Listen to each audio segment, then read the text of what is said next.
Limited is mandated to ensure Nigeria's national energy security is guaranteed. Achieve desired energy security. President Buhari tasked stakeholders at unveiling of Nnpc Limited.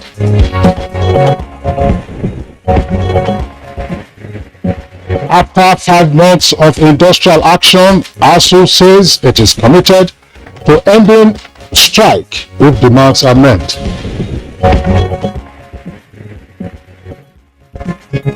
INEC applauds performance of equity and Osun elections, assures Nigerians of credible 2023 polls.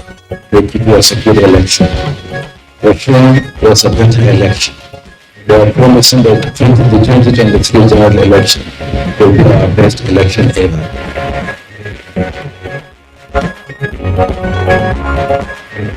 Good morning, Nigeria. Today we shall focus on the rebirth of Nigeria's oil sector.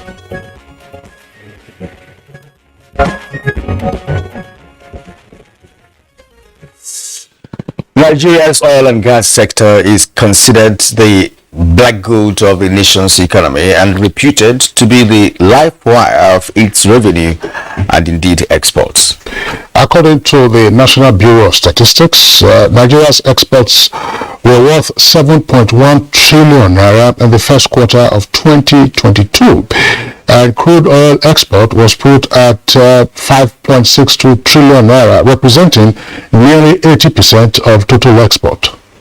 Indeed, and analysts have the opinion that the first quarter of this year has been eventful for the global oil and gas industry, with oil prices reaching their highest in a while, especially at a time the industry recovered from COVID-19 pandemic. Indeed, Kieran, Nigeria's production outlook has been, unfortunately, under tremendous pressure arising from a barrage of issues, and this includes social, environmental, infrastructure, security, and technical challenges. And this is further exacerbated, Kingsley, by a period of high energy prices, driven by war and tight market fundamentals, with spike in diesel and as well as distillate products, including kerosene and aviation fuel. Well, of course, this is not to forget the intermittent unavailability of those products that you just mentioned, Kyria. Now, but for years, Nigeria made attempts at reforms in the oil and gas sector, but the prospect, unfortunately, didn't fully materialize. Now, what could be the game changer eventually came decades after the original Petroleum Act of 1969, and that is with the signing into law of the Petroleum Industry Act, PIA, and this was done by President Muhammadu Buhari on the 16th of August 2021, and it followed the passage of the bill by the National Assembly last year. And one of the provisions of the PIA is the transition of the Nigerian National Petroleum Corporation, Nnpc, to fully commercial entity as a limited liability company. Now, the Corporate Affairs Commission had also, on the 21st of September last year, completed the incorporation of the new Nnpc under the Companies and Allied Matters Act, CAMA, and this is to enable it to operate as a profitable commercial entity and declare its dividends to shareholders. And since the birth of Nnpc on 1st of July 1977, the entity, according to analysts, has not performed optimally as expected. Therefore, it was a wake-up call for the government to create a conducive environment for growth, as well as address legitimate grievances of community most impacted by the extractive industry.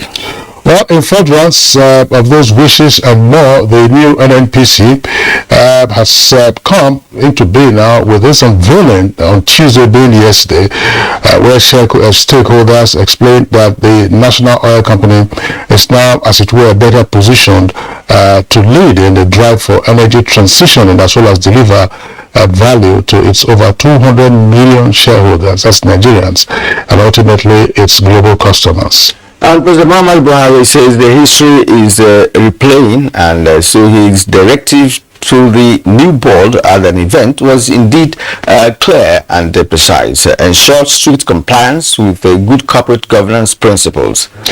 So, on Good Morning Nigeria today, we shall have a conversation around the rebirth of Nigeria's oil and gas sector and find out what will be the benefits in the new arrangements for Nigerians, and if indeed we have an assurance of growth, profitability and prosperity in the petroleum industry sector. I'm Kingsley Osawolo, and I welcome you to this edition of Good Morning Nigeria. All right, and it's a new chapter which promises of energy today and energy for tomorrow. So, with the new changes in the structure of Nnpc, what are we expecting really? These are more will form part of our talking point today. There are a number of issues, Kingsley, that we're going to deliberate upon to ensure that, of course, we bring to the fore a better understanding of why Nnpc has become a limited liability company. My name is Kilian Umayo, and we're reaching you live on the network service of the NTA, and we're bringing you our usual complimentary segments at the appropriate time. For now, let's have the morning news highlight with Frama Pai. Hello, Frama. Hello, Kingsley. Good morning, and good morning, Kilian. Good morning, Nigerians, and here is the morning news. Nigerian National Petroleum Company Limited, Africa's largest oil company, has been unveiled with a mandate to achieve the desired energy security that will support sustainable growth of the nation's critical economic sectors. President Muhammadu Buhari, who performed the ceremony, looks forward to Nnpc becoming a dynamic company of choice that will continue to deliver value to its stakeholders and global energy community. I therefore thank Almighty God for choosing me to consistently play an important role in shaping the destiny of our national oil company from the good to the great. Nnpc Limited is mandated to ensure Nigeria's national energy security is guaranteed to support sustainable growth across other sectors of the economy. Nigeria has 6 to 9 months to ratify agreements reached at the 12th World Trade Organization's ministerial meeting held recently in Geneva, Switzerland. Speaking on her visit to Nigeria, the World Trade Organization Director General Ngozi Okonjo-Iweala says her home country stands the chance of benefiting from resolutions reached on the global economy.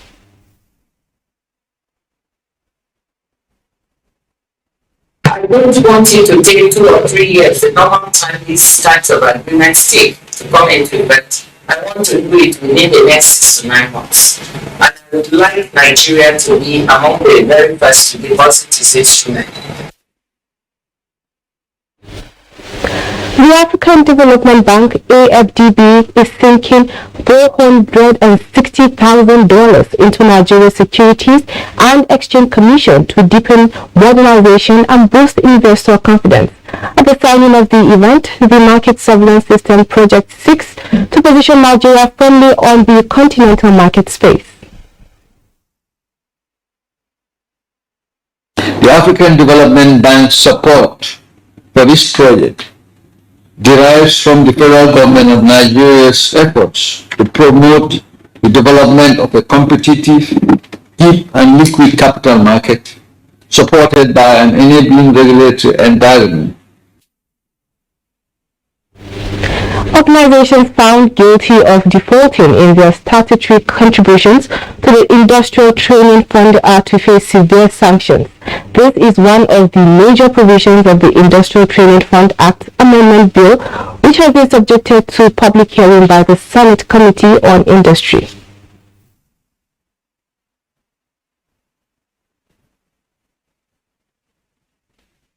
Determining the industrial fund capacity to administer, supervise, and fund the industrial training reports.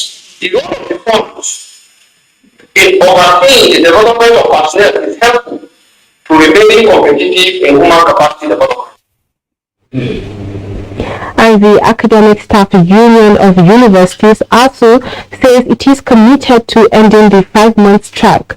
President of the union, Professor Emmanuel Osedeke, is of the view that the union has always respected the feelings of students and other stakeholders, but does not enjoy similar gesture concerning its demands.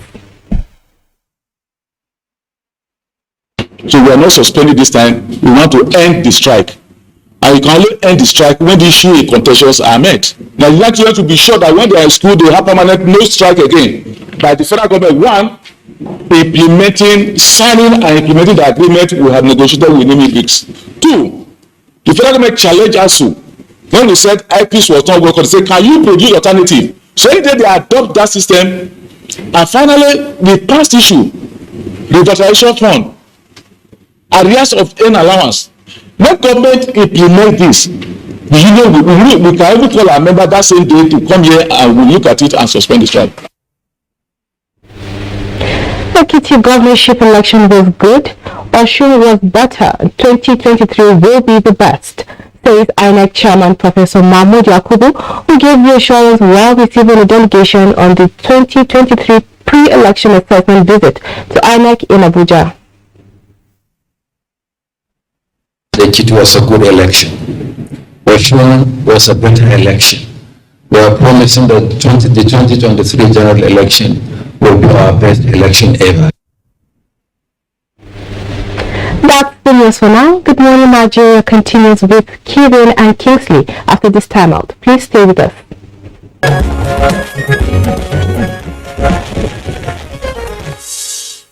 You're watching Good Morning Nigeria on the network service of the Nigerian Television Authority. It's time for business news.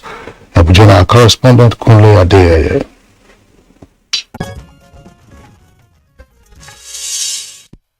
The non-oil export sector has been active courtesy federal government's quest to diversify the economy and the proactiveness of the Nigerian Export Promotion Council (Nnpc). This has led to the establishment of Nigeria's trade houses in Cairo, Egypt and Lomé in Togo. An exporter, Kafidat Abimbola Ayeni, has identified product quality and package as major hurdles exporters must cross to have their products on the shelves of international markets. Where we are now, we should be ready for export. That is to say, we should start changing the type of packaging materials we use, quality of our packaging materials, and these are the things that should change our business plan completely to just not selling in Nigeria, but we need to sell in Africa, to sell across the group generally. Let me use that word, not just Africa, because sincerely, we've shifted base. We're doing the EU market and we're doing the Arabian market as well. So all this came to play when we understood this. Whenever you set a goal, set it with a certain focus, and as you grow bit by bit, that focus, don't lose focus, just maintain it and hit the nail. She was quite categorical that both exporters and intending ones must learn the dynamics of export trade before venturing into it. With business news, I'm Kunle Adeyeye. Alright, thank you Kunle for the package. Next, newspaper review.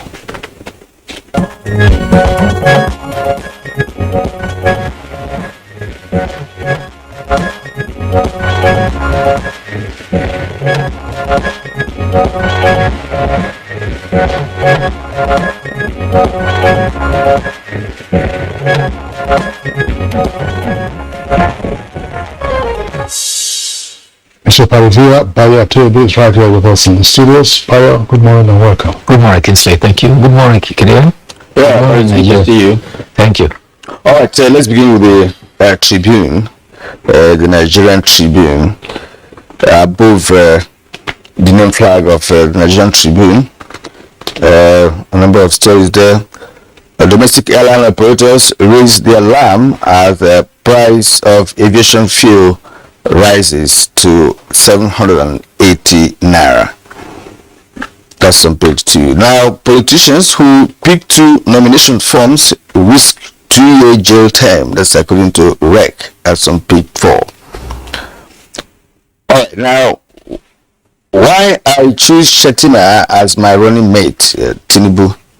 Details of that on page 8.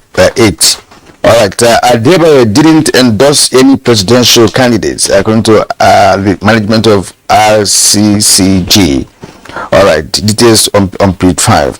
Below the name flag of Nigerian Tribune, AFDB approves $134 million loan for Nigeria to boost local food production. That's the African Development Bank. Details on page 7.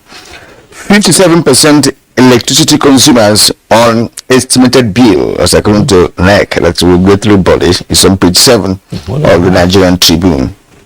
Now the lead story: strike continues. ASU adamant.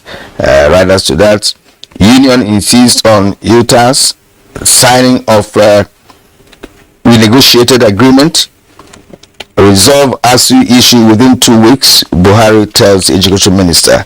Details on page 8. Okay, we also have Dara Air makes emergency landing aircraft grounded. It's on page 15. Suspected herdsmen invade Alao Akala's farm in Obomosho. All right. Kidnap supervisor and demand ransom. Details on page 15.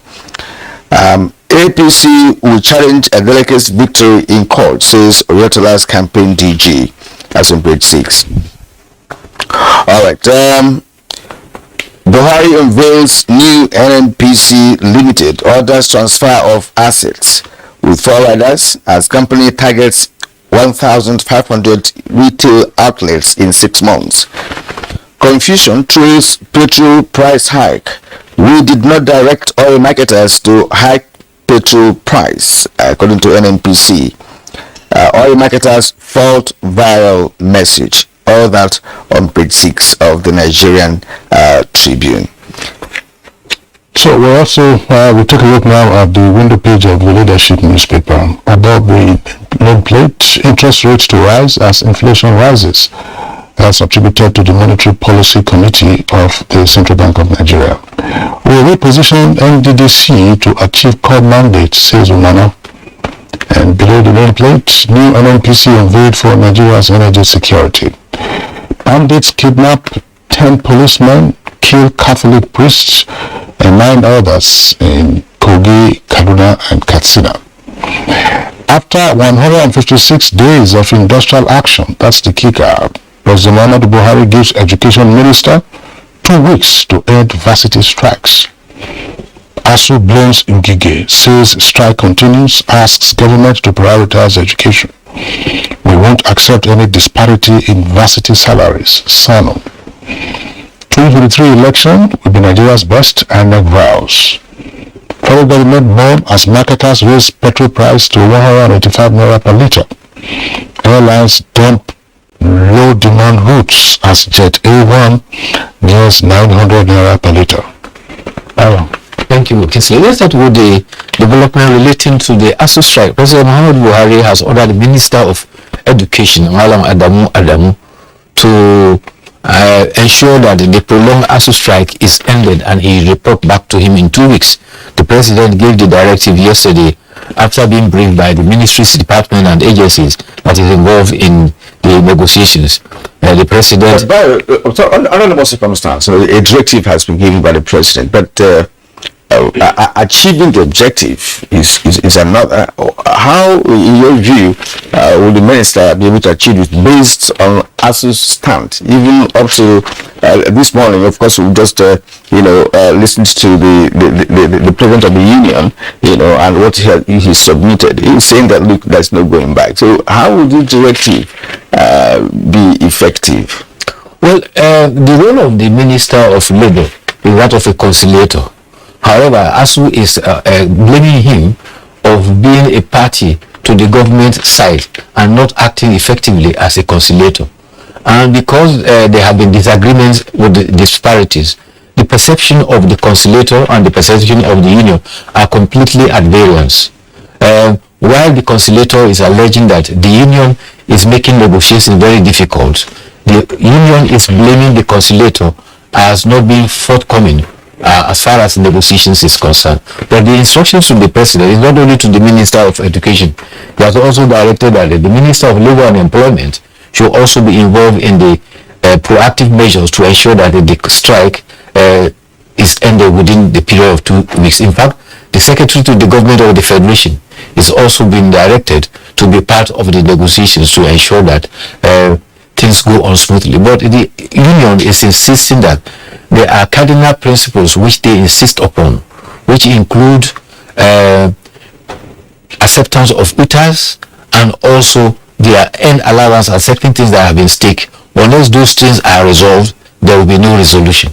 So that kind of stand make negotiations very difficult, because when you are going to negotiations, you state your positions, the other parties state their positions, and then you come and see how you can come to a middle way for the purpose of resolution. But when negotiators, parties in a dispute adopt rigid stance, it makes negotiation very difficult. Well, there's a rider to lead the headline here of the leadership. We won't accept any disparity in varsity salaries, SANU, as is the Senior Staff Association of Nigerian Universities. So if you resolve the issue of ASU, you will be faced with SANU. I think there's also NOAT, there's also NASU or something. So these are matters to deal with. And I let me not sound like a broken record. I just let me repeat it just in case the point is not made. One of the key issues around the negotiations has to do with funding, with finance. And the government and other stakeholders must now reach a considered opinion as to how to better fund tertiary education in the country, more particularly federal public universities, because state universities charge fees. That's one level of it. Second level also has to do with the whole essence of autonomy for the universities. One of the industrial actions that ASU embarked upon years ago had to do with university autonomy. They say that autonomy is not fully realized. How do you fully realize that? So that universities can function in a more autonomous manner rather than this parastatal mentality. Because, in a sense, ASU members, that's to say university lecturers, are federal employees. They are public servants. They draw their remuneration from the public from the public purse. And as the Minister of Labour said last week, he was investing on Good Morning Nigeria, along with other matters that he raised. It is not just so plain now that, according to him, the Mini Briggs panel or committee that was supposed to discuss the issues around the renegotiation didn't quite function fully, because other parties that were supposed to be part of those negotiations, especially from the government side, either Ministry of Education or Ministry of Labour, were not part of it. And then they reached a number of agreements which the government says, look, it will find quite challenging to implement. So you have to take a look at all of this. There was a time there were issues around the retirement age for university professors. It was raised to 70 years, and then SANU and NASU also went on their own and said, look, you cannot be retiring at age 60. That was also raised to age 65. So it was going back and forth. One of the key issue, because if you say earned allowance, you pay, the government doesn't have all of that money to pay now. The government will say, okay, take this amount, we will pay the rest, which would be like what had gone on in the past. So after 2 or 3 years, ASU will say, we'll see what we told you last time, they are still owing us, and then the allowance will further accumulate. How do you defray those accumulated costs? I think these are some of the issues. But again, the Minister of Labour, there should be special funding for education. I think that is the one part of ASU's arguments that I would like to buy as an individual, because education is the bedrock of human capital development. So the attention should be paid to education specifically and specially. It has to be redesigned. We have to go back to the drawing board. Exactly what is meant by that. Exactly what Nigerian is talking about. Percentage recommended by UN for education. Exactly. The same percentage is recommended for health care services. But there are other challenges, developmental challenges, that has made it almost impossible for government to meet those set standards. Why should but we, if you look at it over Nigeria, that it is happening, other nations, other climes, they have a functional education system which makes people to travel abroad on education. It's good that you are mentioning what happens in other climes. In other climes, universities don't depend on government funding. Exactly. They depend on their research and other activities that is extra government. So let them be independent. Let them become independent. That's what part of what you get from autonomy. Excuse me. Endowments. Excuse me, please. Endowments are one such source of funding. Yes. Of funding for tertiary education. But clear. Let us also be clear. When I hear that government should fund education, I made reference to the demands that you get from other sectors: infrastructure, health, security. Professor Peter Okebukola, former executive secretary of AUC, former vice chancellor of University of Lagos State University, has made it clear that there is no UNESCO provision requiring 26% for education. Of the nation's budget for education. And even if you say, let us assume for purposes of argument that it should be 26%, is it 26% of the federal budget or 26% of the votes of all the tiers of government, local, state, and federal? That should be that particular percentage. I think that's one of the core issues that we also have to focus on. It was also, credit to ASU, it was on the basis of the agitation of ASU that we had the Education Trust Fund. That is today now a TED fund, because the Babangida military administration then decided, say, okay, fine, work out a mechanism for us, and the government issued a decree saying 2% of the profits of companies will be paid into that fund, which is used for the provision of infrastructure in the universities and other tertiary institutions. And today it's just 1%, company tax that's going to education. That 2% has been reduced to 1%. No, I'm just saying, I'm saying the history of it. Just to say that these are initiatives over the years. Precisely, initiatives over the years. But ask yourself, you say other countries, in the US, some advanced countries that don't practice the social welfare system, students obtain loans to pay for their university education. And some of them have to work for many years after graduation to repay. So we keep saying that we are discussing today now Nnpc, new Nnpc. We are all beneficiaries. We are all beneficiaries of the other boom years because we went to a university tuition free. And that is why, and that continue. That is why I'm of the opinion that we should go back to the drawing board and restructure the education system in the country. It is not only education that the nation has to cater for. There are other several demands. But it is the thing here now is that it is key. It's key to other things. Infrastructure you're talking about. Education is key. Now let's look at the other development yesterday. We saw the birth of the Nnpc as a limited liability company under Company and Allied Matters Act. The parastatal has now transmuted into a private company. Consequently, it will no longer be required to pay monies into the federation account as it used to be. Now, it will be operated like you have the Russian outfit of the and the Saudi Arabian counterpart of Aramco.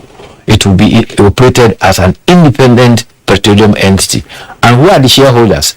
200 million of Nigeria. But in the meantime, the Ministry of Finance Incorporated and the Petroleum Industry Incorporated are the major ones that will hold it subsequently, until maybe after, in the long run, Nigerians will be able to acquire shares in it. But the essence of it is that it is now going to be run along international best practices to make sure that there is energy today, energy tomorrow, and energy for everyone. And the Nigerians are actually hoping for the best, because when it comes to implementation, we're able to now understand the practicability of making an NPC. Yes, but you remember and that happened to be our topic this okay. Let me leave you, because the PIA had to stay in the National Assembly for almost 2 decades before it came to reality last year. Exactly. What other issues? The other issues are the issues that's becoming almost a controversy now. You notice that queues have disappeared, and this is because some filling stations are selling petrol at 175, others about 185. And some Nnpc stations are still at 165. But the controversy, the latest one, is that there is a document that is being circulated in the in the public domain, and it has indicated that there is a disparity in the charges of petrol now across geopolitical zones. For instance, it is indicating that in the southwest it will now be 179, northwest 184, northeast 174, south are 169, north central 179, south is 184, Abuja 174, Lagos 169. Now, there has not been any official pronouncement from the Nnpc, but the representative of the independent petroleum marketers, Mr. Ukadike Chinedu, is speculating that perhaps this is a kind of a test. It's been put in the public domain to test and find out the reaction. Also, it is being indicated that the depot price, which used to be about 148 naira 17 kobo, has also varied. Now at Lagos, it's going to be between 160 to 162. At Wari and Ogara, it's going to be 162 and 165. And in Port Harcourt, it's going to be between 165 and 167. So, but the good thing is that petrol queues have disappeared from Lagos and Abuja. And it apparently is because at the selling points, it is no longer 165. Some are selling it at 175, others as high as 185. The disparity mentioned that, those who actually brought to the fore, the disparity in the price of fuel across the geopolitical zones, they're just waking up. In the past 6 months, in the southeast of Nigeria, we never had any kind of fuel scarcity. People always sell at any amount they wish. It's been going on before now, over 6 months now.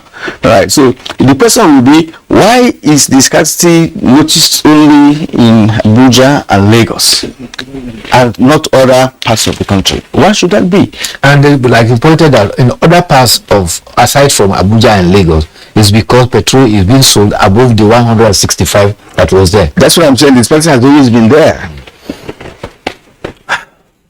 Well, it's another issue, but let's call it time if there's no other issue. We're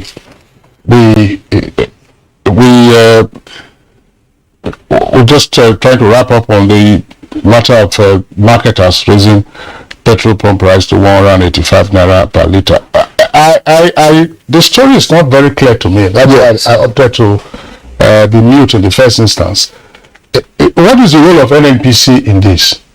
In the past, you had a PPPRA, and the PPPRA was supposed to have been subsumed either under the authority or the commission as part of the implementation of the PIA. That's the authority, that is the agency responsible for, if you may, price regulation in the downstream sector. Whatever has become of the PPPRA has not made any comment on this. So is it the Nnpc that is now saying this is the amount at which we, Nnpc, will be selling?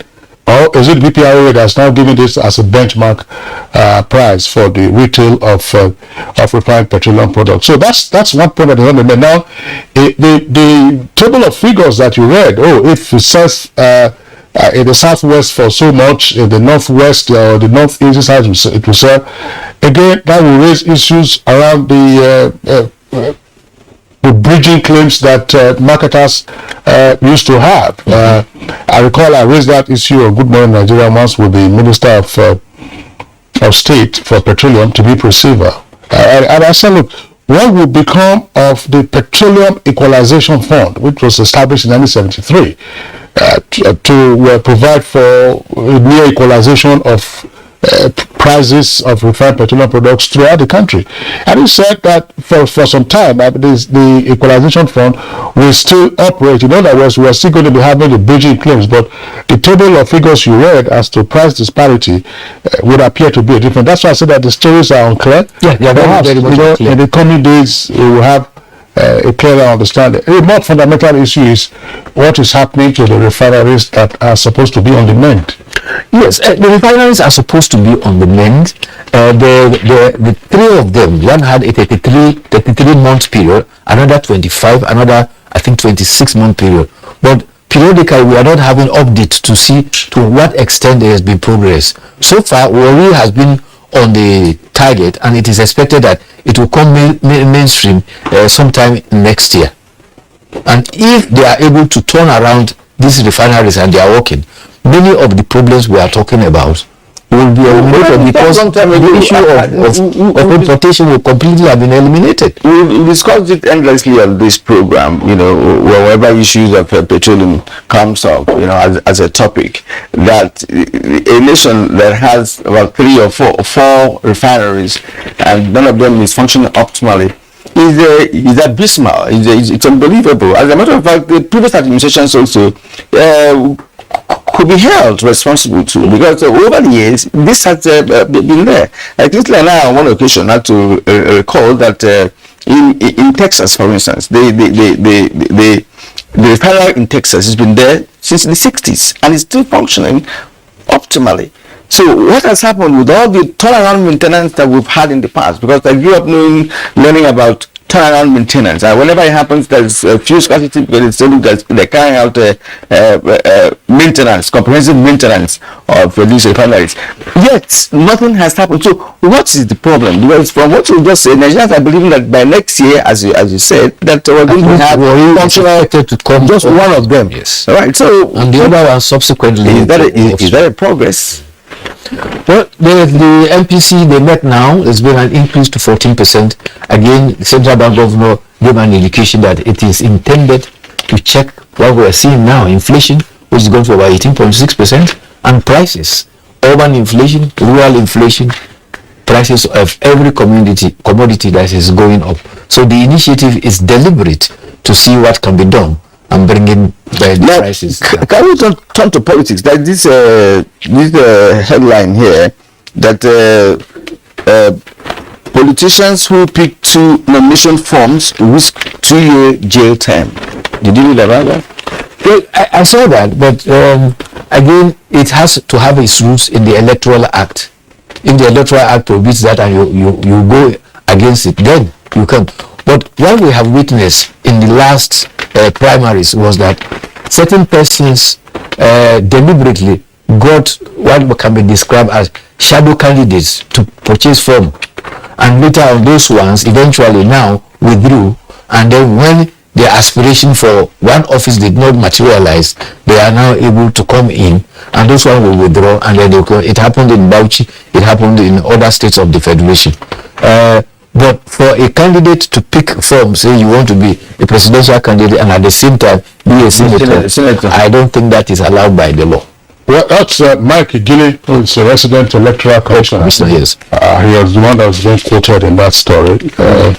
Now, the outcome of Oshu election, APC will challenge a delegate's victory in court, says Oyetola's campaign DG. Well, you think they are gathering their facts and they want to challenge the outcome in law. But the positive thing about the last election in Osun is that the INEC chairman yesterday told visiting observers from the International Republican Institute and the National Democratic Institute that Ekiti was good, Osun was better, and 2023 is certainly going to be best as far as election is concerned. And give credit to INEC, because what INEC is saying is that with the beamers and the transmission of electoral result from polling unit to state collection centers, that electronic system has gone a long way to eliminate most of the challenges that brought a lot of questions to the credibility of our Nigerian elections. It will be strange. It will be strange if the outcome of the elections wasn't challenged. It's a strange. So, I mean, the thing is to become a tradition. A tradition. They will seek all kinds of means and mechanisms to see how they can obtain the verdict of the electorate. That's well about 25,000 margin, and so we'll see how it goes. It's, as I said, it's something that we know the grounds on which they are challenging the outcome of the election. But unfortunately, it will be, in a sense, a long drawn-out affair. Otherwise, more resources being spent by both the petitioner and the respondent, and of course INEC itself, which was always one of the respondents to such an action. I was going to say that the response to that is in one definition of politics. Politics is defined as making the act of impossible possible. I'm sure Kirian will. Yes, and who gets what, when, and how, and all of that. Well, the important thing here is that Nigerians are beginning to also understand the fact that we have our own kind of democracy that we practice here. Nobody accepts defeat. It's difficult. That was why when former President Jonathan, congratulated Buhari after the election in 2015, some Nigerians couldn't believe that. In fact, he was applauded, for doing just that. It's unique. And here, people don't resign, from their positions, even when they are failing, in all ramifications. So there's going to be kicked out. Exactly. If you're not kicked out, you hang on there. And if lawyers come in with a normal language to say, look, there's a lacuna here, there's something, because now it's time for them to make their own their own money, because I know that, of course, Retola and his group will be engaging senior advocates of Nigeria, a battalion of them. They bring huge amount of money for them to defend just governorship election, which is usually won and lost, whichever way, whether from the courts or on the ballot box. But I've been saying the fact that election, our democracy is growing from what it used to be, from the nascent, now is growing. And the level, one thing that came to the fore with the Australian election is that the level of awareness is high, and the youth participation in the electoral process is also on the upswing. Well, there's a story I'm sure we all remember what happened at the weekend with the turbaning of the bandits on page 7 on page 7 of the leadership newspaper. Turbaned bandit kingpin Alero killed 100 Katsina residents. This according to the police. Now, the police state command, that's Katsina Post State Command, has confirmed that Ado Alero, who was turbaned in Zamfara State, is still on its wanted list. The command said Alero, that's accusing him now of killing 100 residents of the state. Now, the command spokesman, Gambo Issa, said this when he responded to the chieftaincy title conferred on the bandits leader in the state. He's said to be 47 years old and is of Safi local government area of Zamfara, and that the police command had earlier placed a bounty of 5 million naira on him. So now that Katsina Police Command should get in touch with the Zamfara Police Command and get him away from brought to Katsina. It's as easy as that. He can be a repentant bandit in Zamfara where he has committed atrocities in Katsina. Okay. He must be held accountable for the alleged atrocities he is said to have committed.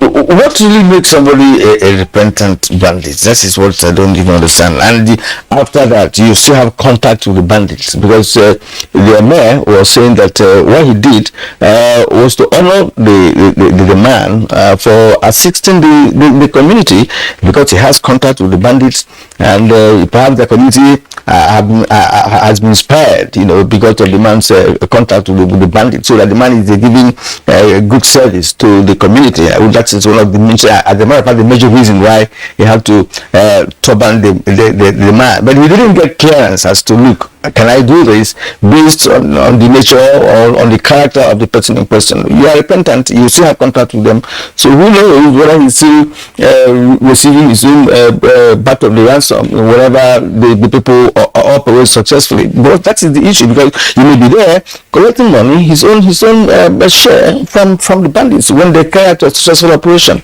It's a possibility, because he's been there, he knows the terrain. Right. So the governor was actually saying that, look, this is a guy who is repentant and he wants to assist the community. But on a second thought, I believe that the governor did the right thing, by cautioning the mayor for taking the right call. Governor Billy Mutawalli, when he first assumed office and banditry was at its peak in Zamfara, he took it upon himself to go into the bush and see the bandits and try to negotiate with them. Some of them agreed, and in fact some of them became accessories of contact between the person that were kidnapped and they succeeded in securing some releases. It was later on that the whole relationship went awry. That is when they now declared that everybody who is a bandit was a terrorist, and then they had to be gotten at.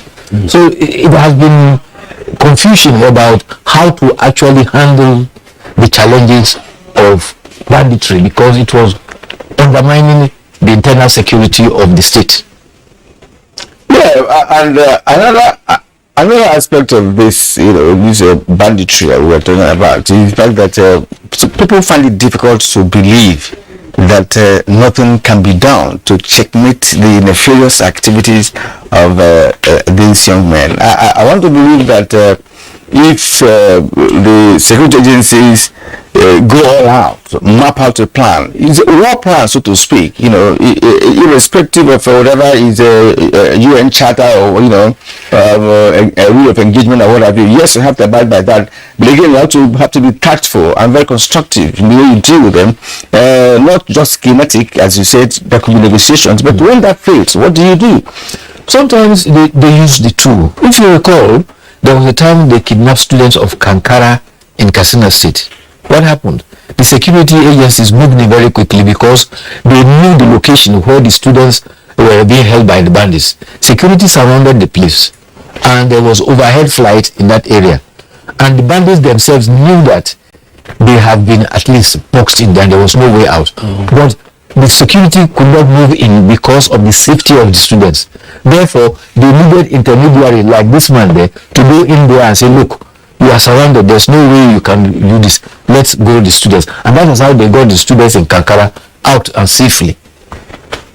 Yeah, but so it is neither here nor there. That's sometimes those in authority are in such a desperate situation that it becomes difficult. Look at what is happening with students of the Federal Government College Yauri. Up to now, many of them are still in custody.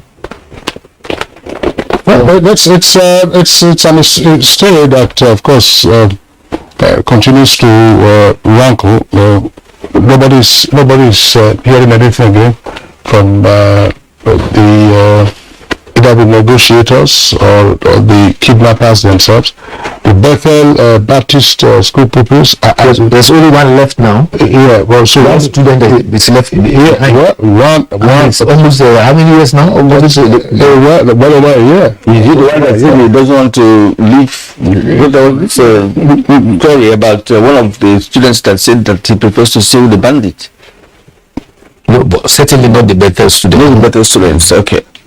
Yeah, so that's the situation. It's most unfortunate that these things continue to linger.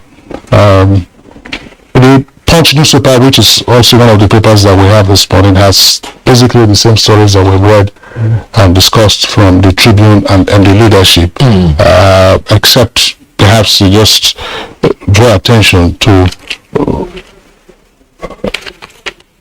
outcry as CBN raises benchmark interest rate again. It's down 14%. Now we've drawn attention to that. Made confusion over 179 naira per liter fuel as a controversy. Worsening.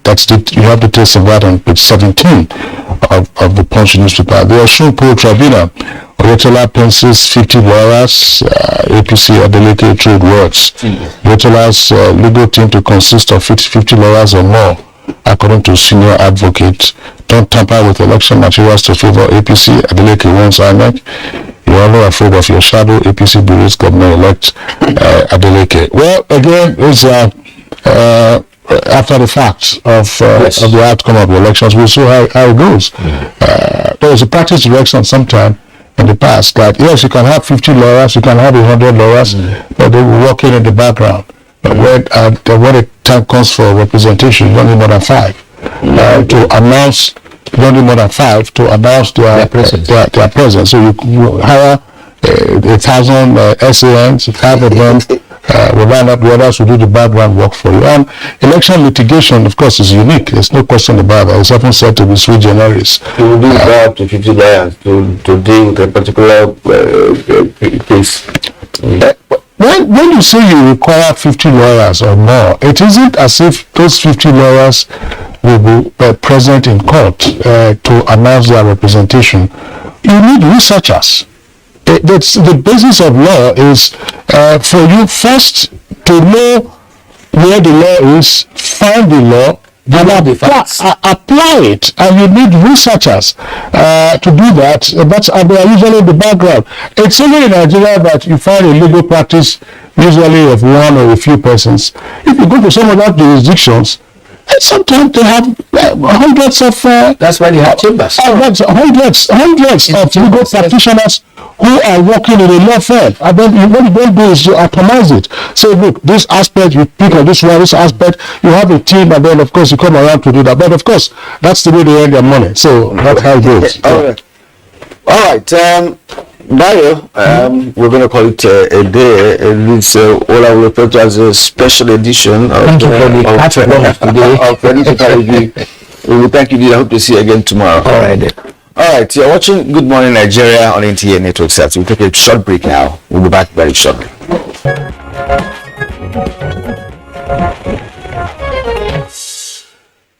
You're still watching Good Morning Nigeria live on the network service of the Nigerian Television Authority. Now, as a prompt for our discussion, which is on the rebirth of the oil and gas sector, let's listen to this background put together by our energy correspondent, Lydia Sampson.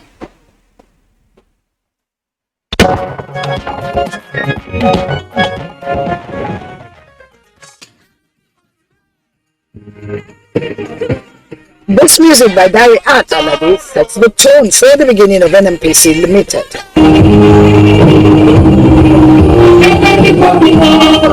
Nnpc Limited will operate as a commercial, independent, and viable national oil company at par with its peers around the world to sustainably deliver value to its over 200 million shareholders and the global energy community, while adhering to its fundamental corporate values of integrity, excellence, and sustainability. It will, of course, conduct itself under the best international business practices in transparency, governance, and commercial viability. It all began as the States Oil Corporation, established on the 1st of April 1977.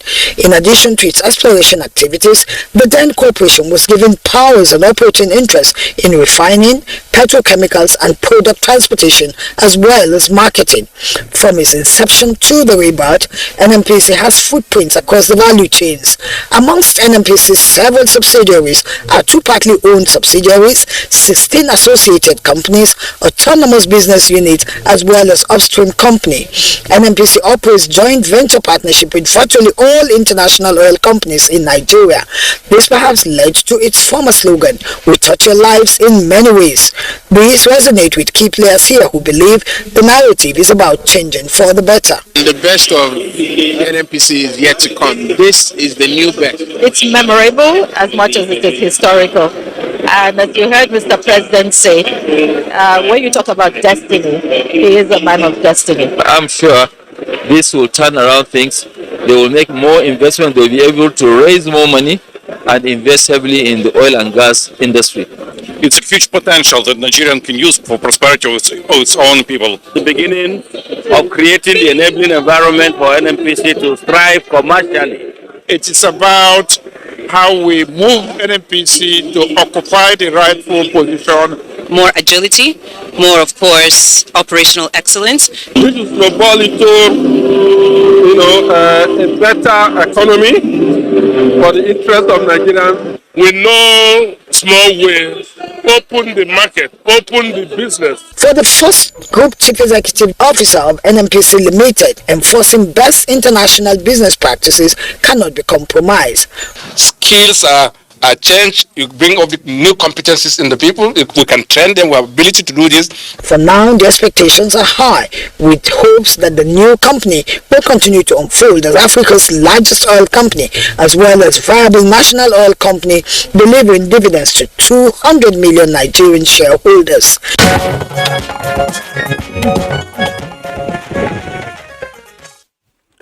Thank you, Lydia, for that package. And now to discuss the topic, let me first introduce Dr. Timothy Okon, a petroleum economist and managing partner, Tenor Energy Resources. Welcome to Good Morning Nigeria. Thank you very much. All right, and via Zoom we have Balazaka, a petroleum engineer and oil and gas analyst. He's joining us from Lagos. It's a pleasure to have you on our program this morning. Thank you. All right, Kinsler. All right, Kieran, thanks a lot. Both guests are regulars on Good Morning Nigeria, and just might add that Dr. Timothy Okon is a retired group executive director of the old Nnpc, we might say, but is a member of the implementation committee of the Petroleum Industry Act. So he has quite some insight into what is unfolding, especially since the PIB became PIA last year. He was also involved, of course, in the debates and issues around the PIB. Dr. Timo Okon, we now have Nnpc Limited, one of the milestones envisaged in the implementation of the PIA. And of course, if you listen to the background report by our correspondent, as well as the grand unveiling yesterday, the high hopes have been expressed as to how this is potentially a game changer and a new deal or a new dawn. What are your thoughts? I think two things. Because I've listened to quite a bit of comments around the radio that it's been sold to private individuals, etc. Let me address the issue of the structure of Nnpc as envisaged in the law, and that's what was unveiled yesterday. The law provides for two basic shareholders, which really the Ministry of Finance Incorporated and the Ministry of Petroleum Incorporated. They are all owned by the Federation, represented, of course, by the federal government. So Nnpc is owned by Nigerians. It is correct to say that there's 200 million shares, because those are the two basic shareholders who hold all the shares of Nnpc in trust for 200 million plus Nigerians. So it hasn't been sold to private entities or private companies. So let us be very clear and objective about that. It is still held 100% in the interest of the Federation. It's actually defined in the law. So if you go to sections 53 and 55, it defines it. The second thing that the law actually does, and what Nnpc Limited is supposed to represent, is that it's clearly stated in its MEMAT, there's the Memorandum and Articles of Association, etc., what it ought to be. So it's clearly stated in the law, and the law also says that if there is any subsidiary that is created, the MEMAT must be consistent with the provisions in the law. So what does the law say? It has to be commercial. It needs to raise its own money. So it prescribes various things, what I would call financial handcuffs. They are guides to, so it's very, very clear, so very transparent as to how Nnpc should be run. That is the game changer, because the law prescribes exactly what its business ought to be. And if you go to section 64, it does the same thing. So there is those who run Nnpc have to adhere to those provisions of the law, and the law has been published. It's self-evident. If anyone in Nigeria thinks that it is not doing what it's supposed to do, it can take the matter up, obviously. To say, Dr. Timoko, again, for the benefit of our viewers, I'd like you to clarify this. Nnpc of old was a creature of law, the decree of 1977, and all the entities that grew out of Nnpc were also creatures of laws, of decrees. Either they were principal pieces of legislation or they were subsidiary pieces of legislation. I'll give you one example, for instance. When you then had the refineries become corporate entities of their own, like subsidiaries under the Nnpc, Kaduna Refinery Limited, Port Harcourt Refinery Limited, XYZ. And the expectation always was that the law creating you would have prescribed your modus operandi, along, of course, with other things. The practice might have been different. So what then is different now from what we had in the past and what the PIA prescribes for Nnpc going forward? Two things. First, in fact, there was a time when Nnpc couldn't borrow money. I think the also decree, there was an amendment to the law to enable it to borrow money. But the subsidiaries that are being created now, of course, Nnpc is now a creature of karma. Now, karma has specific provisions on how its Companies and Allied Matters Act, so it will operate in the private domain. Let me tell you the special section in the old law, that's the Nnpc Act of 77, which basically states there that Nnpc would act as an agent of the federal government. It's in the section 5.1, I think G and H. Okay, and basically it essentially would have to implement anything the state says, but it never said in that law that if you do it, the state will have to pay for it. This is very clear now. So if the government, as a matter of policy, says Nnpc, you are going to do this, Nnpc is now supposed to do it for a fee, and that fee is just clearly transparent. So the endless debates about what Nnpc delivers or doesn't deliver, etc., you've clarified that by the law. And I think also that as a karma company, and you're right to say that subsidiaries in Nnpc before were also karma entities. Refineries were creatures of karma. In other words, Kaduna Refinery and petrochemicals, all of the entities were also such. But the overarching structure of Nnpc was such that it was not clearly defined and set as a profit-making organization. Remember, the Act actually brought together different components. It basically created a regulatory system in the inspectorate, so section 10 of the previous law did that. Now you have, with the PIA, you have completely disengaged Nnpc from any regulatory function, policy making functions, etc. And now it operates in the commercial sphere, and it has defined objectives. If you go to section 64, that says it must be profitable, just like any other, and there are matrices to measure that profitability. And so it is very, very clear now. That separation that started in 1984 when DPR was created is now complete with the PIA. Nnpc is a commercial organization. It operates like any other commercial entity. As an oil company, it has no hands in regulation. But like somebody said at the debate I attended yesterday, he said they are looking forward to the point that with the commission will issue a query to Nnpc. I think that will be walking the talk. Yes, that's the test. That will be walking the talk. But clearly the law provides for that separation, and we have completed the process that began in 1984, like I said, with the PIA.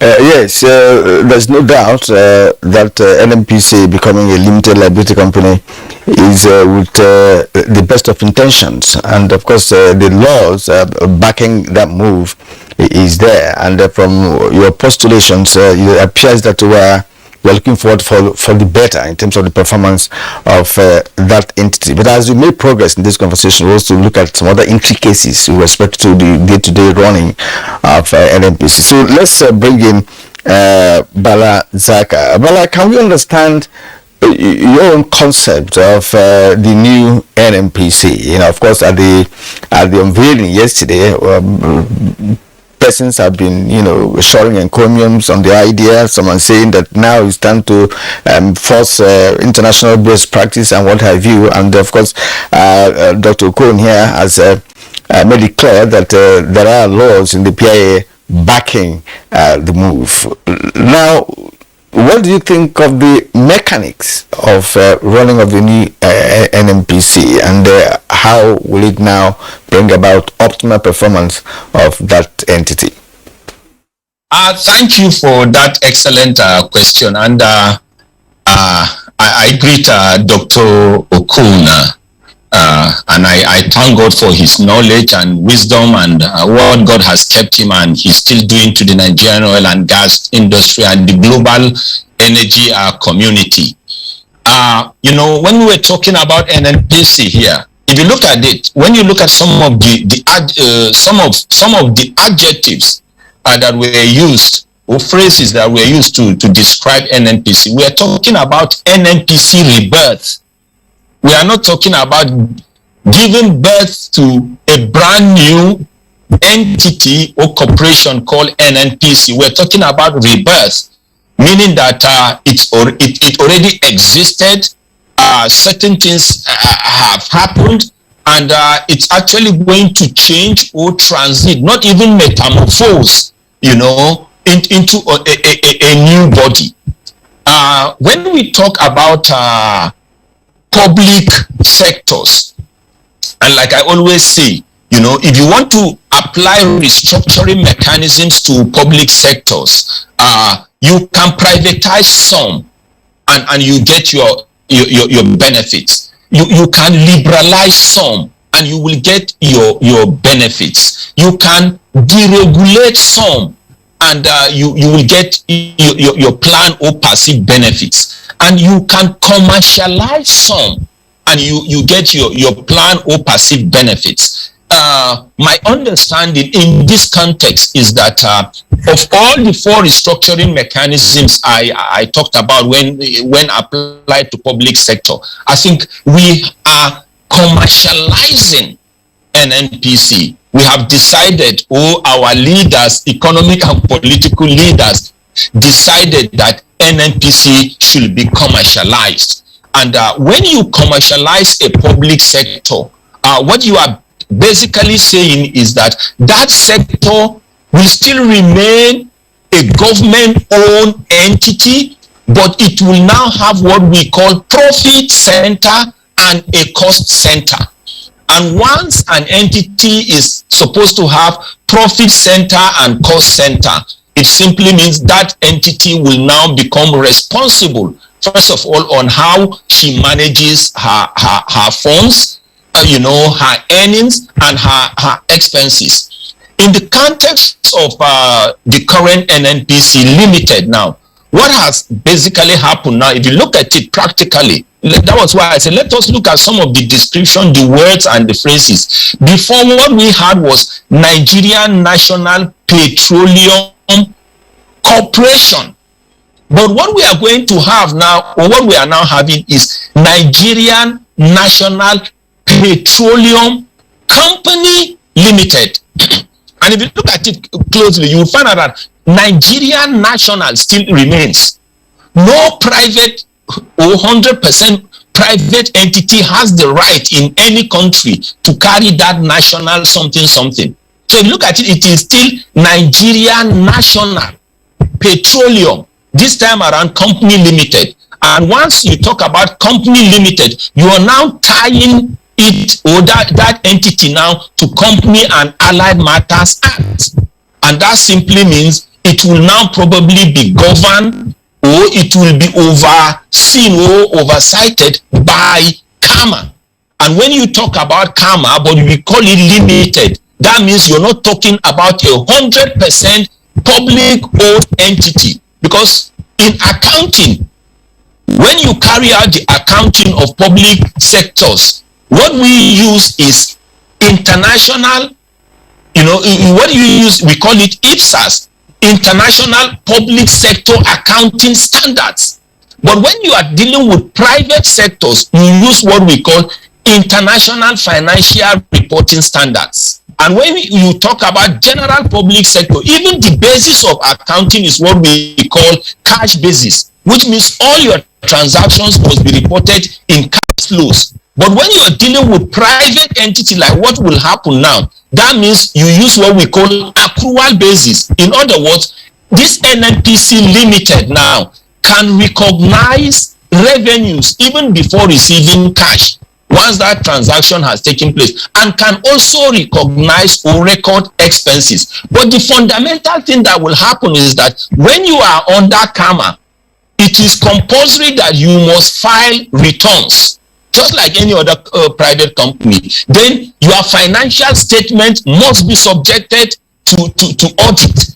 And once you said your financial statement must be subjected to audit, we are expected to see some level of transparency, accuracy, and also some level of performance, which will now not be hidden.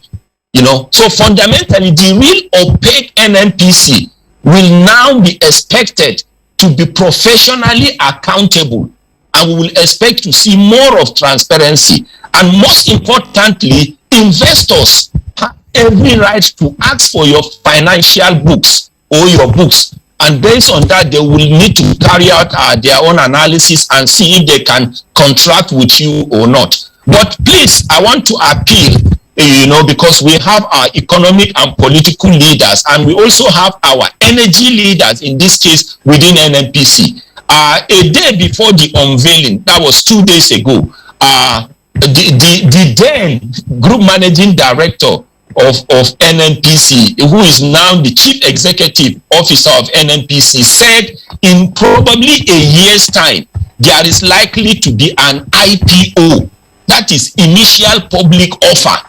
Once you said initial IPO, that means that entity will go to the public, and public will be expected to buy shares, individual shares. So probably Dr. Okon will also help, because he is a veteran in the industry. He will help to clarify such areas, and they will be in national interest for the citizens to understand. Thank you. All right, Bala Zaka, thank you very much there for your elaborate opening response to my colleague's question. And just to indicate that Bala Zaka is also an accountant, so you could understand the basis for him talking about how the accounts of public corporations are audited, presented, and then the accounts of private firms are also presented. So, Bala Zaka, we'll return to you presently. Let's come back to Dr. Tim Okon. Dr. Tim Okon, you have any response to make to issues that he raised? I know that there are a number of points that he talked about. That Nnpc has been commercialized, but it remains a government-owned enterprise. And perhaps after the IPO, that's to say the initial public offer, where a percentage of the shares, I don't imagine, for instance, that the 100% shareholding will be let's set off and say, look, let everybody come for this. But a critical aspect, something that we need to also begin to have some understanding of. Yes, it's Nnpc that is born again, if you may, rebirth, that has been described. But what are the corporate governance issues that people should begin to have an understanding of? Okay, I think a key feature of the Nnpc is independent boards. In fact, a key feature of PIA as a whole, the governance structure. Apart from the separation of policy, regulation, and commercial operations, each of these, the regulatory institution and Nnpc, have independent boards. The minister is not the chairman of the board of Nnpc. Okay?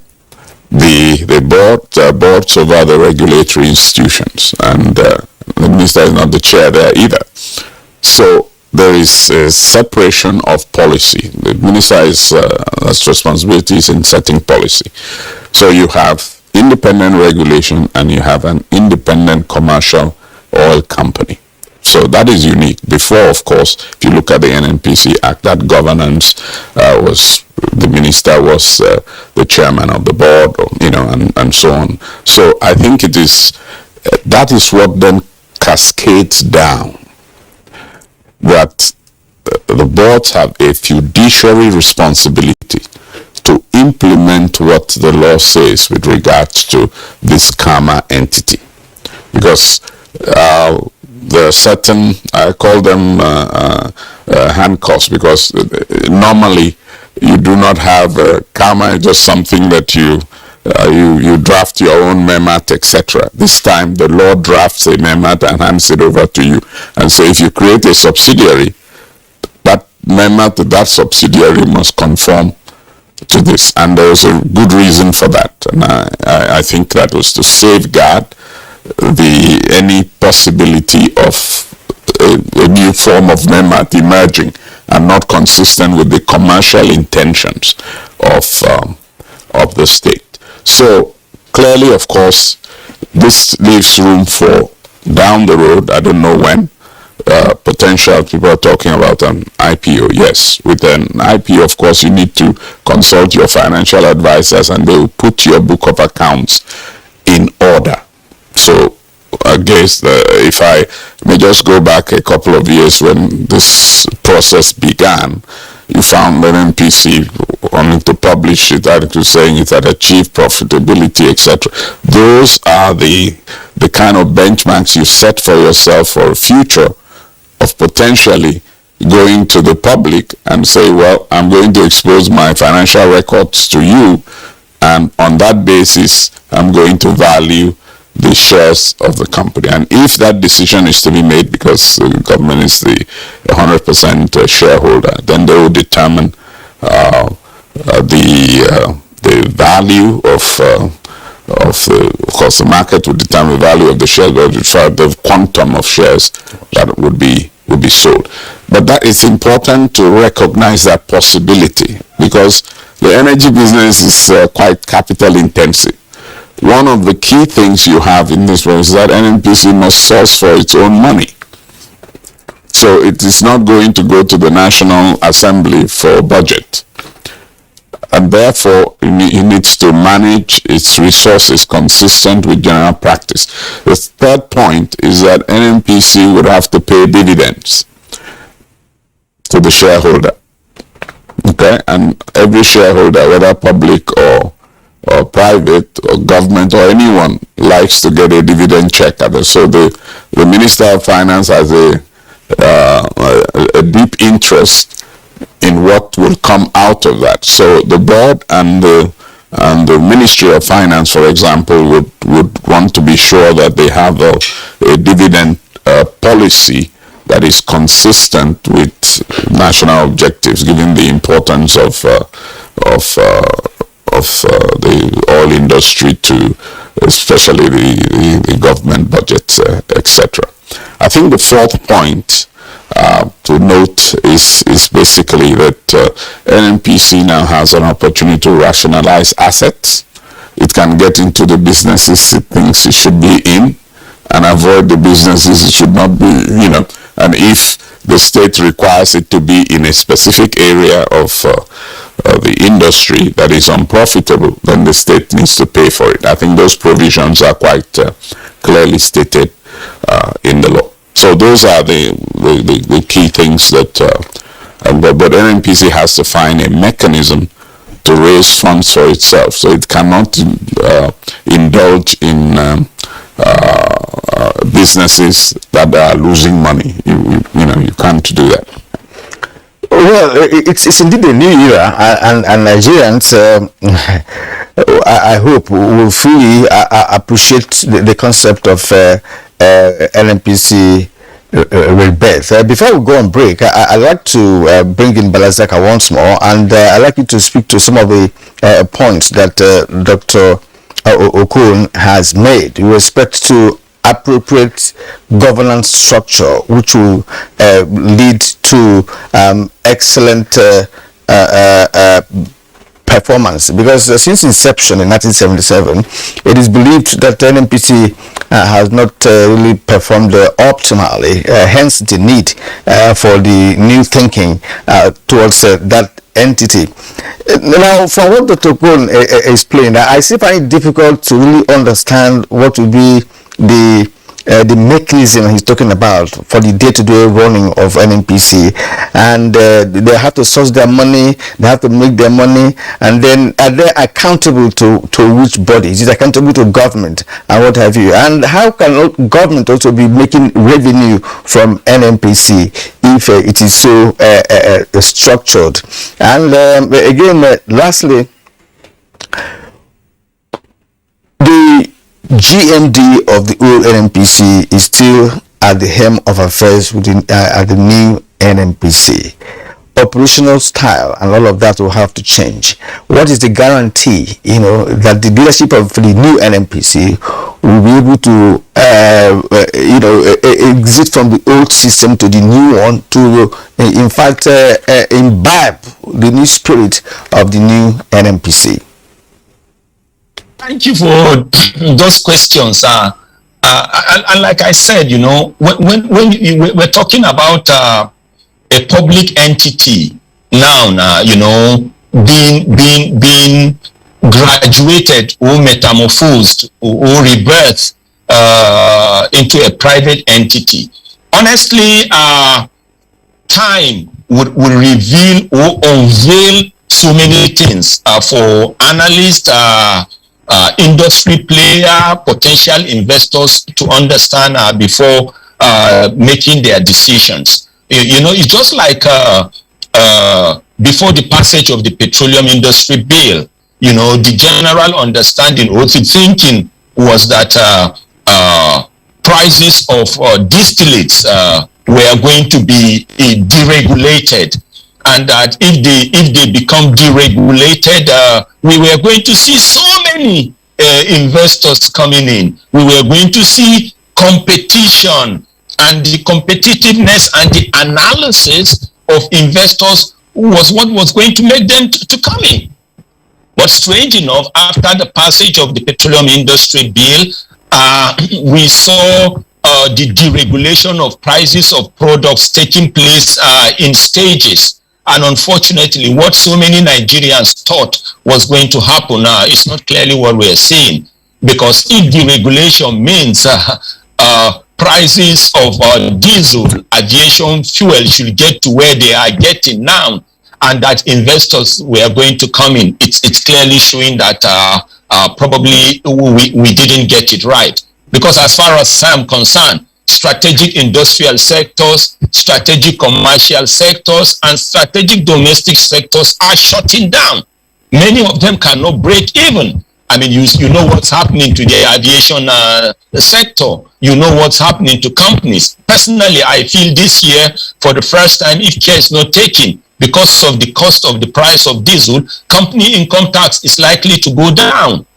Personal income tax is likely to go down because so many companies are firing. And it is not showing that Nigeria is a very good investment destination to come into as far as the oil and gas industry is concerned. But most importantly, the downstream. Because the upstream is relatively stable and is doing fine, though it's technically sound. So it's not everybody that can just come in for a chop, I chop.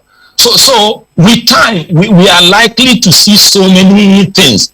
But this is a case, that was why I said, as far as I'm concerned, I mean, we commercialize it, which I accepted. And in commercialization, like I said, you will have your cost center and profit center. Nobody will expect NNPC to go to government now for funds. They would have only two sources of funds. Either you go to a creditor, and for creditors, you must pay what we call cost of capital or interest. Then you would either source your fund from your shareholders, and for your shareholders, they are entitled to dividend. But one thing about changing companies, even in normal companies, private entities that get liquidated or through mergers and acquisitions, you expect the same staff to probably continue. But one thing that I'm waiting to also see between this NNPC Limited and the usual and standard or conventional limited liability companies that I know with my little experience is that once you say, I mean, there will be shareholders, we have what we call interest.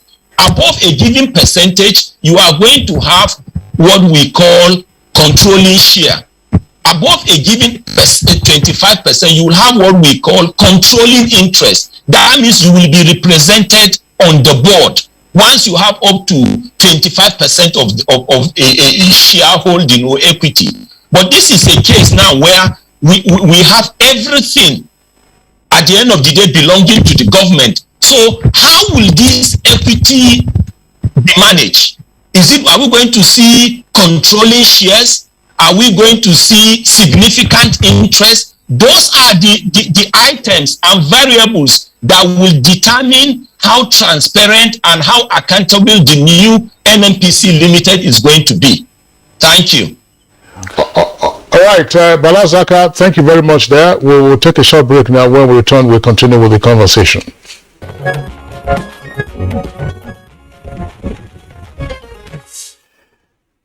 Welcome back, and it's still Good Morning Nigeria live on the network service of the Nigerian Television Authority. We are, of course, discussing Nnpc and its rebirth into Nnpc Limited and the many ramifications of what the new entity represents to all stakeholders. Dr. Timo Kohn is still here with us in the Abuja studios, and from Lagos via Zoom, Balazaka, petroleum engineer and accountant, is also still with us. I want to come back to Dr. Timo Kohn. Dr. Timo Kohn, we cannot belabor the issue of corporate governance.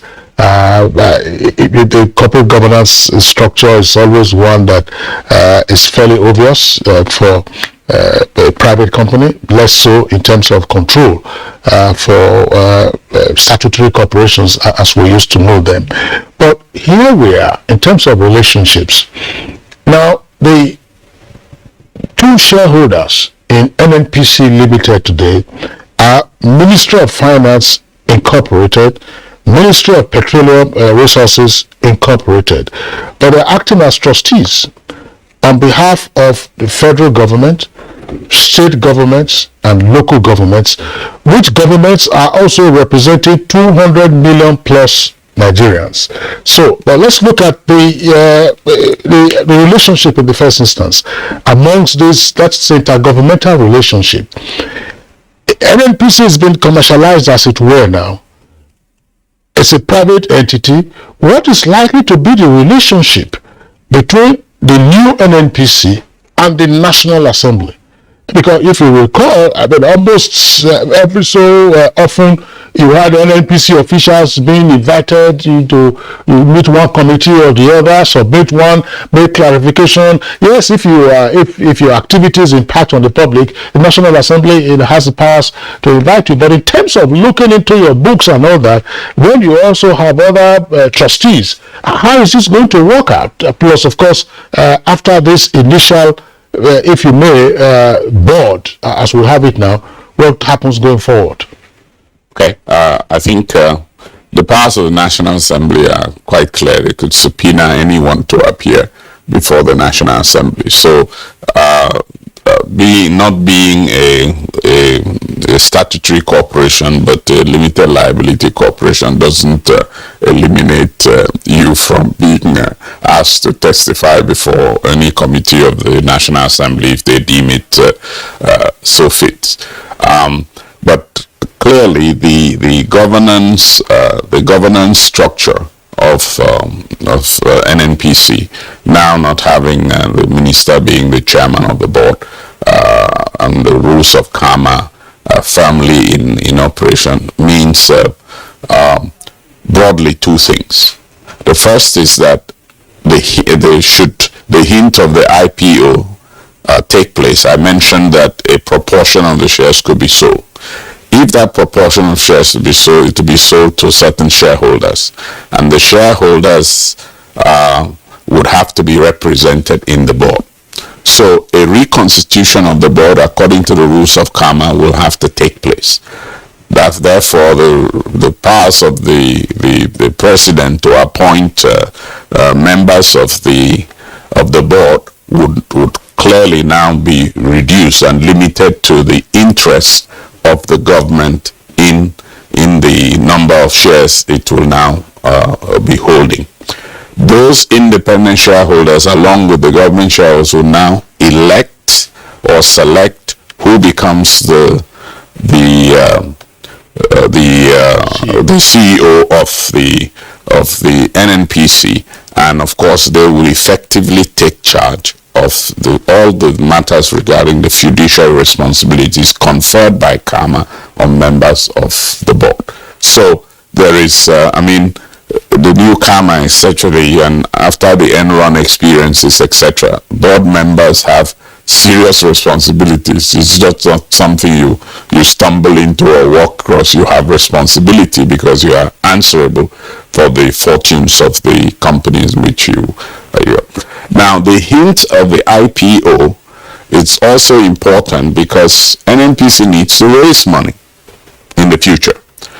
Of course, if the government sells out, there has to be an agreement between the NNPC itself, as to how it will be, the funds, how much of those funds will be made available to capitalize NNPC in certain key sectors, and also what the government may choose to retain.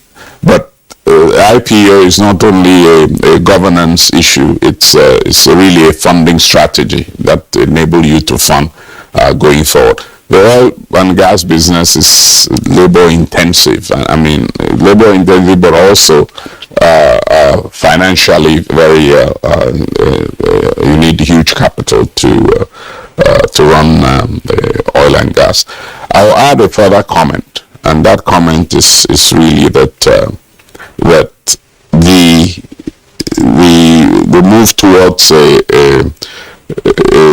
company under KAMA means simply that you are trying to insulate the company from undue interference. In other words, there are many things that the government could have done in the past that it cannot do now, because the NNPC has to be fully accountable to the board, and the board members have fiduciary responsibilities. They cannot afford to flout any of the KAMA related regulations as to the conduct of board members, because you will be subject to the provisions of the law and you can be taken to court. All right. The Ministry of Finance Incorporated and the Ministry of Petroleum Incorporated are the major shareholders on behalf of 200 million Nigerians. And Balazak, I know you may like to make comment on the issue of what should be the relationship between the NNPC Limited and, of course, the National Assembly, which, of course, represents the entire Nigerians. Should the National Assembly oversight the activities of the new NNPC? That is one. Another is this: when President Buhari unveiled the new NNPC just yesterday, he said, look, he ordered actually for transfer of assets. What assets are we talking about here, and transfer to where? And it's also said that NNPC Limited targets 1,500 retail outlets in 6 months. I don't know how you can contextualize all this. Well, this is the way I will answer it. I'm happy you talked about the National Assembly. My understanding is when you talk about National Assembly, you are talking about leaders. And my own understanding of definition of leaders is leaders are people that we as Nigerians collectively decided and handed over our economic, political, and social destinies into their hands to manage for us in national interest, which means I am supposed to ask my leaders why Nigeria is a country as we speak in terms of refined petroleum products, why Nigeria is behaving as someone who produces beans but goes outside to buy moi moi or akara. I'm supposed to ask my leaders why Nigeria is behaving like someone who produces so much cassava but will go outside to go and buy gari or tapioca. And probably when we ask those questions, the National Assembly or our political leaders will know how to get us the right answers. Because this time around, as I'm speaking to you, my understanding, and I know it, the price of diesel has gone through the roof. You know, companies are not doing well, companies are collapsing. So our leaders must tell us, this new NNPC incorporated, commercialized, or whatever, how will the price of diesel come down? We were told that once this we have a Petroleum Industry Act, and we were going to see price of aviation fuel coming down. Does it mean that price of aviation fuel will continue to go up, and very soon we will start experiencing all kinds of crises? We thought the price of kerosene will come down, but the price of kerosene is still going up. We thought with what has been happening, or what was supposed to happen, we were going to see so many investors coming in. Please, nobody should tell me that the reason why investors are not coming into Nigeria is because of COVID today in 2022. Nobody should tell me that the reason why investors are not coming is because of coronavirus or because of Ukraine and Russian hostilities. We will need to understand that. And if we don't understand all this, then to some extent, Nigerians as citizens, as loyal citizens, are not likely to be happy. Because the basic things we need are security and energy. And with what is happening now, we also know that as we speak today in Nigeria, international oil companies are divesting. That means they are leaving their what we call land and swamp assets. What are we going to do so that the production volume of Nigerian crude oil will go up and at least meet up with the OPEC quota?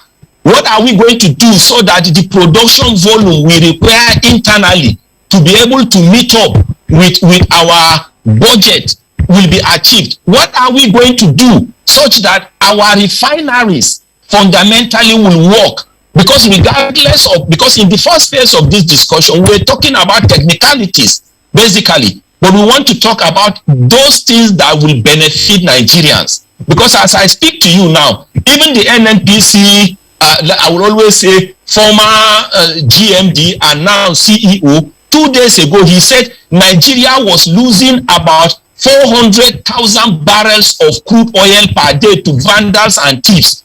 If you convert that to real liters, you are talking about 2,000 tankers of crude oil being stolen every day in Nigeria. Are those being stolen by thieves?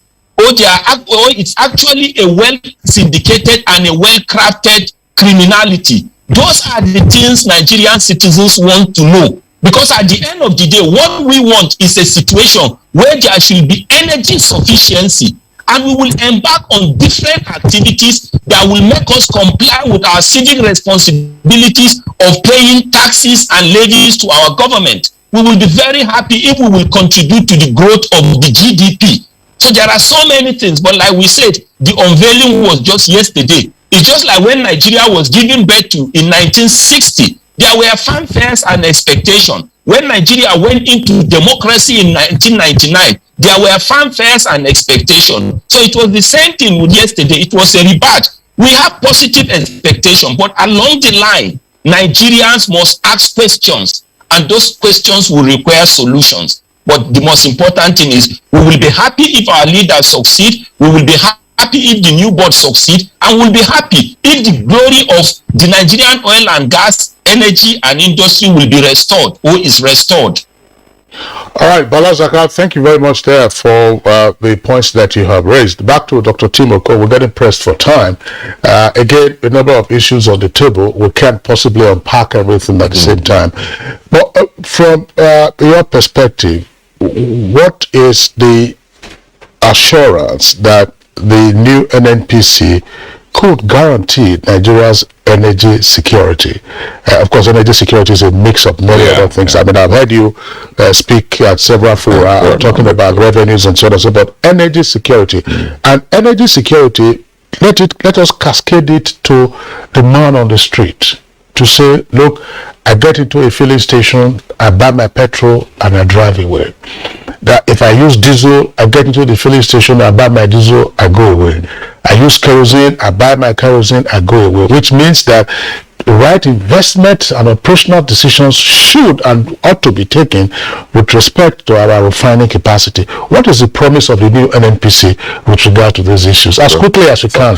I think I would say that I agree with Bala that the transformation, it's a journey, it's not an event. And when we became independent and all of what he has, it's a journey. And I hope we would have learned three basic things out of our historic experiences and the difficulties that we have. We must not be afraid of markets. For markets to function, governments need to step aside from dictating uneconomic policies. Okay? The price of crude has gone up significantly. It is from the price of crude that you get the price of the end product. You cannot buy crude at $100 and sell it for 20. This is the business model that NNPC had been involved in, and between 2006 and 2018, the cost of subsidy is $63 billion.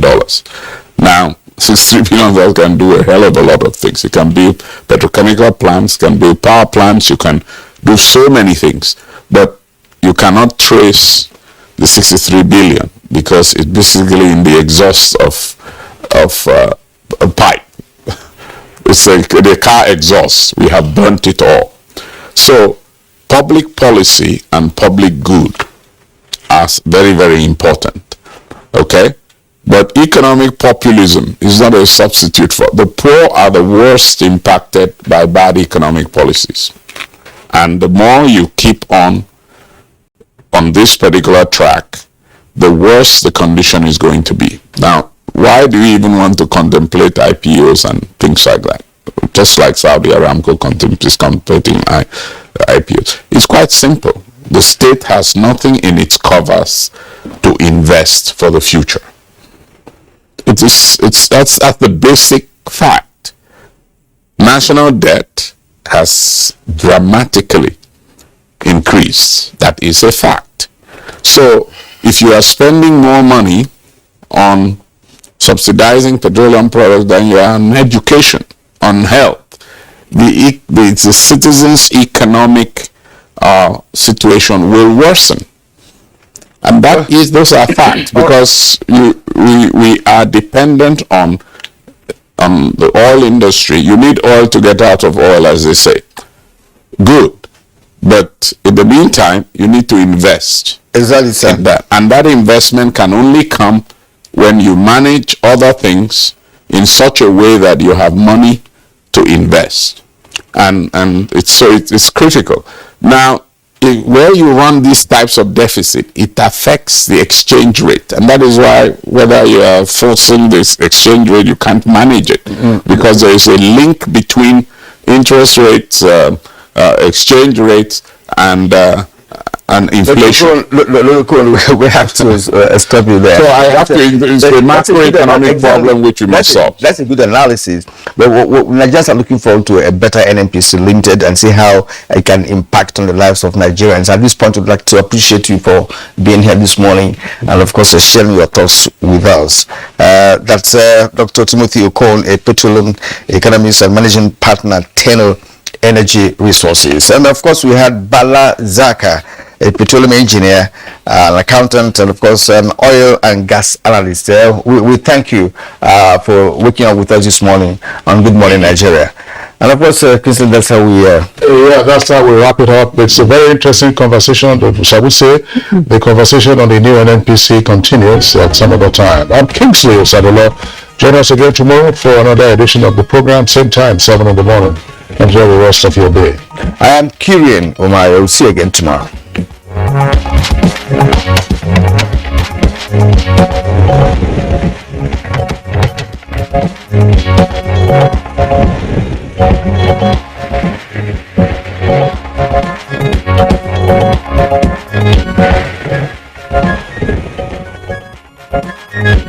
you.